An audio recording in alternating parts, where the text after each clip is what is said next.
আজকের ভিডিওর শুরুতেই দেখতে পাচ্ছেন একটা পার্সেল। দেখতে যদিও বা একটু বিশ্রী টাইপ, তারপরও ভিতরে কি আছে সেটা না একটু খুলেই দেখি।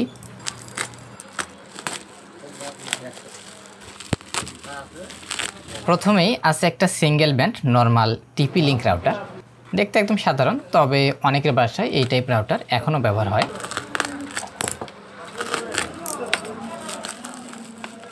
এরপরেই আছে আজকের মূল চরিত্র, Xiaomi রাউটার 3। এই রাউটারটা নিয়েই মূলত আজকের কাজ, আজকের ভিডিও। আমাকে জানানো হয়েছে রাউটারটিতে পাওয়ার দিলে এটি চালু হয় ঠিকই, SSIDও আসে, দেখতে পাচ্ছেন HV এবং HV 5G নামে। কিন্তু সমস্যা হলো রাউটারটি রিসেট করা যায় না।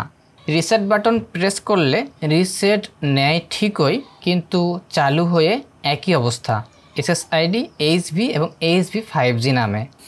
সাধারণভাবে Xiaomi রাউটার, তাই রিসেট করলে Xiaomi নামে SSID আসার কথা, কিন্তু এটির ক্ষেত্রে তা হচ্ছে না। HV এবং HV 5G নামেই থাকতেছে। নতুন user ID, password, admin password কিংবা ইউজার নেম, SSID কোনো কিছুই চেঞ্জ করা যাচ্ছে না। তাই এই রাউটারটি লাইনে ব্যবহার করাও যাচ্ছে না। তো এই সমস্যারই সহজ একটা সমাধান দেব ভিডিওতে।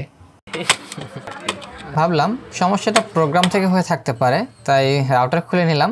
কিন্তু খুলে তো অবাক, এখানে আছে 48 পিনের SPI ফ্ল্যাট চিপ। এই চিপটা প্রোগ্রাম করার ডিভাইস এই মুহূর্তে আমার কাছে নেই। বলে রাখি, ল্যান পোর্টে কম্পিউটারের সঙ্গে কানেক্ট করেও রাউটারের ইউআইতে কিন্তু প্রবেশ করা যাচ্ছে না। তো চ্যাটজিপিটিকে আমি জিজ্ঞেস করলাম Xiaomi রাউটার 3 রিসেট করার পরেও রিসেট হচ্ছে না, ওয়াইফাই পাসওয়ার্ড না থাকার কারণে কানেক্ট করতে পারছি না, ল্যান পোর্টেও কানেক্ট করা যাচ্ছে না, মানে এই বিষয়গুলো বললাম। তো আমাকে বলতো, চমৎকার প্রশ্ন, তোমার সমস্যাটা Xiaomi রাউটার 3 বা R3 মডেলের ক্ষেত্রে অনেকেই ফেস করে। আচ্ছা, ধাপে ধাপে বিষয়টা ও বলতেছে যে প্রথমে রিসেট করো, মানে রিসেট করার বিষয়টা দেখাচ্ছে, রাউটার চালু করো, রিসেট বাটন পিন দিয়ে রিসেট করো। তো এভাবে আমি দেখেছি, কাজ হয়নি। রিসেট যখন হয়নি, এটা তো আমার সাবস্ক্রাইবার ভাই, তিনি তো ওটা দেখেছেন এবং আমিও দেখেছি, সেভাবে তো হয়নি, দেখেই তো আমার কাছে পাঠিয়েছে। তারপর হচ্ছে আমি চেষ্টা করলাম যে পিসির সঙ্গে ম্যানুয়ালি আইপি দিয়ে কানেক্ট করা যায় কিনা। তো আইপি দিলাম আমি ম্যানুয়ালভাবে সিলেক্ট করে, এইভাবে দিয়েও আসলে কানেক্ট করা যাচ্ছিল না, রাউটারের ফার্মওয়্যারে প্রবেশ করা যাচ্ছে না। তো তারপরে যদি না ঢোকা যায় তাহলে ফার্মওয়্যার সম্ভবত করাপ্টেড ও বলতেছে। হ্যাঁ, তারপর হচ্ছে তৃতীয় ধাপ দিচ্ছে যে কিভাবে করবেন, সেটা হচ্ছে Xiaomi রাউটার 3 এ ঢোকার এক ধরনের রিকভারি মোড থাকে। হ্যাঁ, এটা বলতেছে যে Xiaomi রাউটার 3 এ এক ধরনের রিকভারি মোড থাকে। তো এই রিকভারি মোডটা, এটা নিয়েই এবার কাজ করব। তো একটা এখানে লিঙ্ক দিচ্ছে, তো এই লিঙ্কে আমি প্রবেশ করতে পারছিলাম না। তো যাই হোক, তারপর হচ্ছে বলতেছে একটা পেন ড্রাইভ লাগবে আর কি, ইউএসবি ড্রাইভ, বা এটা হচ্ছে FAT32 ফরম্যাট করতে হবে। এটা একটা পেন ড্রাইভ হলেও হবে, অথবা ইউএসবি ড্রাইভ, মানে স্টোরেজ ডিভাইস লাগবে আর কি, ইউএসবি ডিভাইস, যেহেতু এই রাউটারে একটা ইউএসবি পোর্ট রয়েছে। তো কি করতে হবে বিষয়টা দেখাচ্ছি। তো তারপরেও আরেকটা চতুর্থ নম্বর ধাপ দিয়েছে, সেটা হচ্ছে TTL কন্ট্রোল। তো আমরা তৃতীয় নম্বর ধাপটা এবার দেখি, না হলে পরবর্তীতে চতুর্থ নম্বর ধাপটা দেখব। তো ওকে বললাম যে ওর দেওয়া লিঙ্কটা আমার কাজ করছে না। তারপর আমাকে যেটা করলো সেটা হচ্ছে আরও কিছু বিকল্প লিঙ্ক দিয়ে দিল। তো আমি এখান থেকে স্টক ফার্মার রেডমি সাইট নন, আচ্ছা এটাতে ক্লিক করি। হ্যাঁ, এটা থেকে আমি এই যে MI3 স্টেবল ফার্মার ভার্সন, এটাতে যাব। আচ্ছা, এখানে আসলাম। তো এখানে দেখেন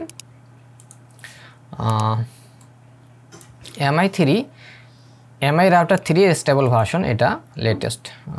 তো এটা স্টেবল যেহেতু ভার্সন, আর এটা ডেভেলপার ভার্সন, তো আমরা স্টেবল ভার্সনটাই দেবো, যেহেতু এটা স্টেবল, এটা সকলের জন্য। তো এখান থেকে ডাউনলোড বাটনে ক্লিক দিচ্ছি, অ্যাড আসছে, ক্লোজ।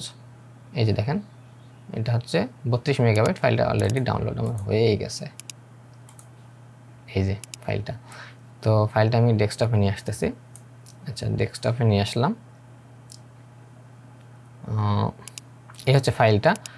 এখানে একটা বিষয়, সেটা হচ্ছে চ্যাটজিপিটি আমাকে আরেকটা পরামর্শ দিয়েছে।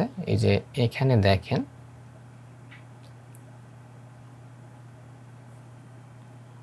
এই যে ওখান থেকে যে ডাউনলোড হবে ফাইলটা, হ্যাঁ, এখানে এই লিঙ্কটা দিয়েছিল, এটাতে যদিও বা কাজ করেনি, অন্য একটা লিঙ্ক থেকে আমি ডাউনলোড করলাম।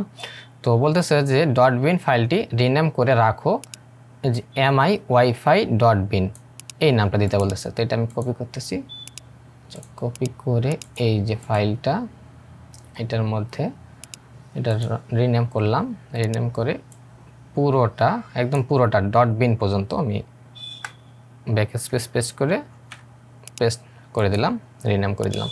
তো এইটা এখন হচ্ছে আমার একটা পেন ড্রাইভ লাগবে, আমি একটা মেমোরি কার্ড পিসির সঙ্গে কানেক্ট করে দিচ্ছি। ওকে, তো এই মেমোরি কার্ডটা এটা একটা 16 জিবি পেন ড্রাইভ। তো এটা আমি ডিলিট করতেছি, ডিলিট বলতে এটা হচ্ছে ফরম্যাট করে নিতে হবে। এই যে ফরম্যাট দেখে নেবেন যে ডিফল্ট ফরম্যাট FAT32, এখানে কিন্তু আমাদেরকে বলে দিয়েছিল এই যে FAT32 ফরম্যাটেড পেন ড্রাইভ লাগবে। হ্যাঁ, তার মানে 32তে আমরা ফরম্যাট করব, এটা ডিফল্টভাবে এটাই থাকে।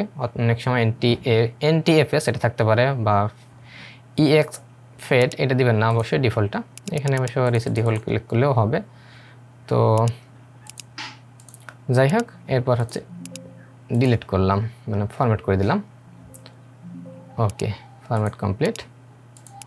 এরপর এটার মধ্যে এই যে ফাইলটা যেটা ডাউনলোড করে নিয়ে আসলাম এটা দিয়ে দিলাম, 32.52 মেগাবাইট। তো এখন হচ্ছে মেমোরি কার্ডটা এই যে, হ্যাঁ, তো এটা আমি খুলে নিচ্ছি। এই যে পেন ড্রাইভে ওই জিনিসটা নিলাম, সফটওয়্যারটা নেওয়ার পর এটা যে ইউএসবি পোর্টে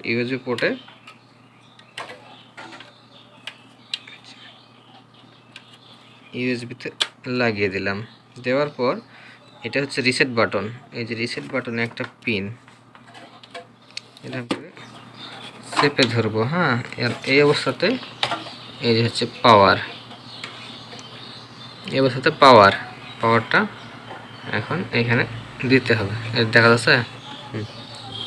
আচ্ছা, এটা কিন্তু চাপে ধরা লাগবে, ধরে এটা দিতে হবে এখানে, দেখেন ধরে থাকতে হবে। হ্যাঁ, কিছুটা সময়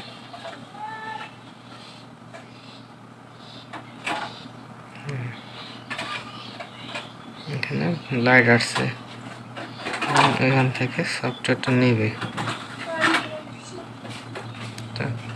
এই যে সফটওয়্যারটা নিয়ে নিল, এখন এটা খুলে ফেলবো। তারপর এটা অন হওয়ার জন্য অপেক্ষা করতে হবে। সামনে যে লাইট, এখন রান করা পর্যন্ত অপেক্ষা করতে হবে। হ্যাঁ, আর রান করলেই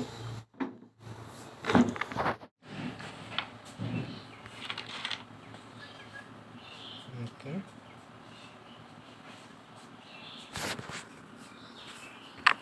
কত সময় আছে? এখন প্রায় রান করা একটু সময় নেবে, প্রথমবার বুট হতে সময় নেবে।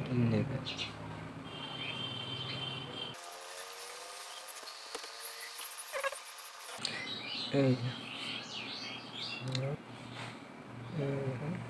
Xiaomi Xiaomi connected manage router,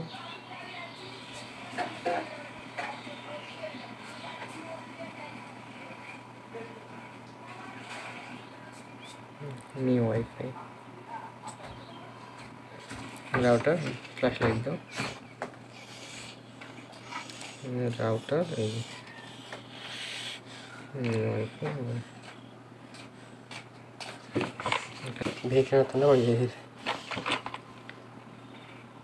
blue light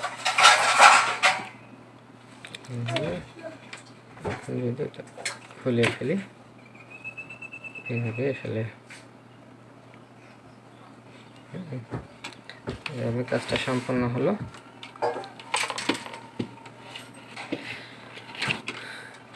wifi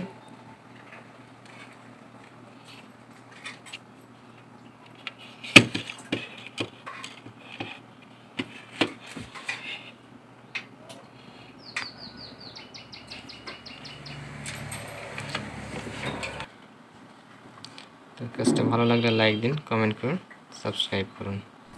অন্য একটা ফোনে দেখে নিলাম 2.4 গিগাহার্টজ এবং 5 গিগাহার্টজ দুটো SSID পাচ্ছে। আর আবারও আইপিতে প্রবেশ করার চেষ্টা করলাম কম্পিউটার থেকে এবং সফলভাবে এর আইপিতে এখন প্রবেশ করা যাচ্ছে। এরপর কনফিগার করে নেট ব্যবহার করেও দেখলাম, এখন সফলভাবেই রাউটারটিতে নেট ব্যবহার করা যাচ্ছে কোনোরূপ সমস্যা ছাড়াই। তো এভাবে আসলে এই ধরনের সমস্যা হলে ফিক্স করা যেতে পারে MI রাউটার 3 চাইনিজ ভার্সন এই রাউটারটি।